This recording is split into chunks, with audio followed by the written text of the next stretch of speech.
Today is Monday, June 8th. The year is 2020. And I'm sitting here having some coffee. Got my phone on mute, so it's all nice and quiet today.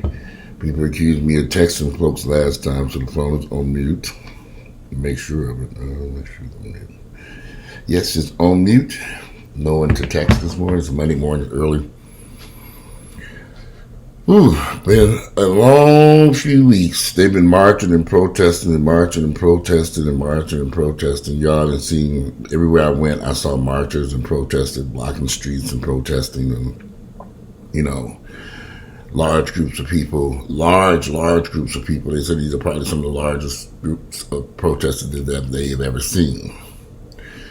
But every time I get in the midst of these marchers and protesters and they're in my vicinity, I just sometimes just turn to them and ask a question like, are you registered to vote?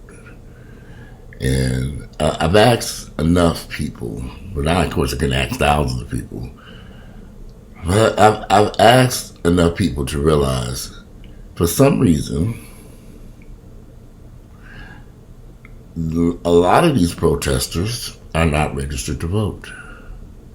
And they don't vote at all. Because I've asked every time I get, like I said, right there, I say, you registered to vote? Do you vote? They no, I don't register, but I don't believe in the system. They come up with every excuse why they do not vote. But there they are on Peachtree Street holding a sign asking for change. Running up and down the streets.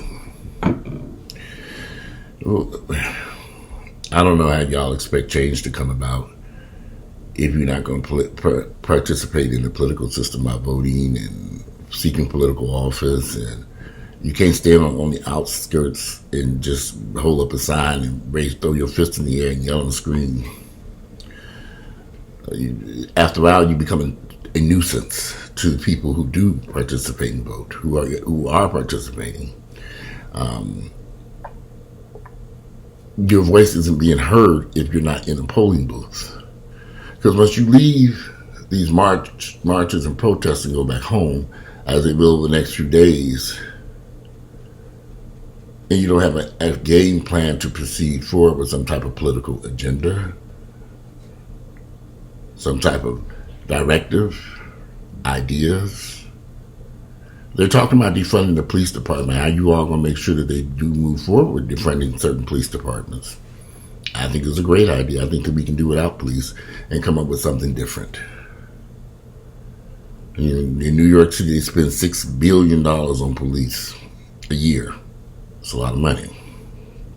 The question would be, if they defund the police departments, can they come up with something else that will work in a whole new culture of people could possibly be enticed into working in law enforcement, whatever they would call it after. It wouldn't be called the police no more. That word would be banned. Change is good for everyone. Change is good for this country. This country's been consistently changing. But in order to get this change done, you all have got to put your signs down just for a few minutes. Register to vote. Learn who your candidates are and what they're offering you. Or if you don't like it, they have to run for office yourself. I was shocked to learn over the weekend that Snoop Dogg said this would be the first year he will vote in 2020. First year. I'm not sure of his age. I don't know if he's older or younger than me. He's somewhere within my age group. And this man has never voted. Ever. So now he said he's going to register and vote this year. See, there are millions of Black Americans who have never stepped foot in a voting, never voted. Never had any intentions on voting. They're not registered to vote. They don't participate. They don't like the way the system is set up. They don't like the way the police, the court system, they don't like any of this stuff, the way how it's set up and the impact it has on our lives as Black Americans. But because they're not registered to vote and they don't participate in the political system, What are they hoping to achieve? I mean, I'm beginning to think that we just performers here. That we like to sing, dance, act, and protest. All entertainment. I mean, I saw them giving passionate speeches and all kinds of stuff with bullhorns and everything like that. And the closer I got to these individuals, and I can get, are you registered to vote? Many times the question was ignored. Or flat out, no, I don't believe in that. But you're standing here with a bullhorn, you're giving them passionate speeches, and you want people to change, and you want all this stuff, but you're not participating in the system. It's not making sense to me. It just ain't adding up. You won't change, but you're doing nothing to change it but marching up and down Peachtree Street, pretty much getting everybody entertainment. Like I said, we can sing, dance, act, do sports, and protest. Loudly. Poetically.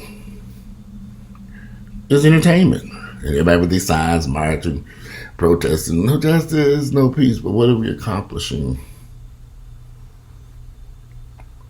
I'm hoping something good comes out of all this. You got to. It's just the hope. But it's disheartening to see so many people who just refuse to vote.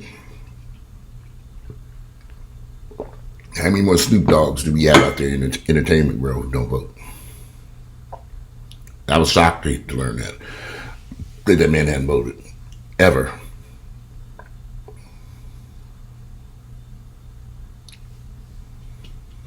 It just makes you wonder.